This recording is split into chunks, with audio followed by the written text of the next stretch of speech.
জাতিসংঘের সাধারণ অধিবেশনে যোগ দিতে আগামী সেপ্টেম্বরে নিউ ইয়র্কে পা রাখলেই ইসরায়েলি প্রধানমন্ত্রী বেনিয়ামিন নেতানিয়াহুকে গ্রেপ্তারের চাঞ্চল্যকর হুঁশিয়ারি দিয়েছেন নিউ ইয়র্ক সিটির মেয়র জোহরান মামদানি।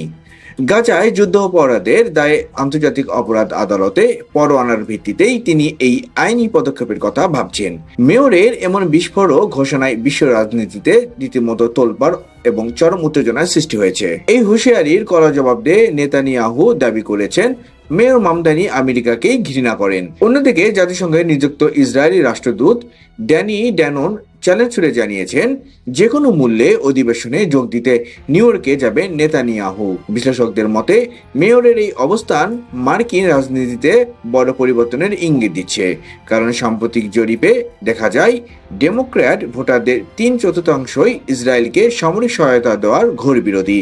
খোদ আমেরিকার ভেতরেই ইসরায়েলি আগ্রাসন নিয়ে তীব্র ক্ষোভ বাড়ছে। আইসিসির পরোয়ানা মাথায় নিয়ে নেতানিয়াহু শেষ পর্যন্ত নিউ ইয়র্কে যান কিনা এবং মার্কিন মাটি থেকে তাকে গ্রেপ্তার করা সম্ভব হয় কিনা নজর এখন সেই দিকেই।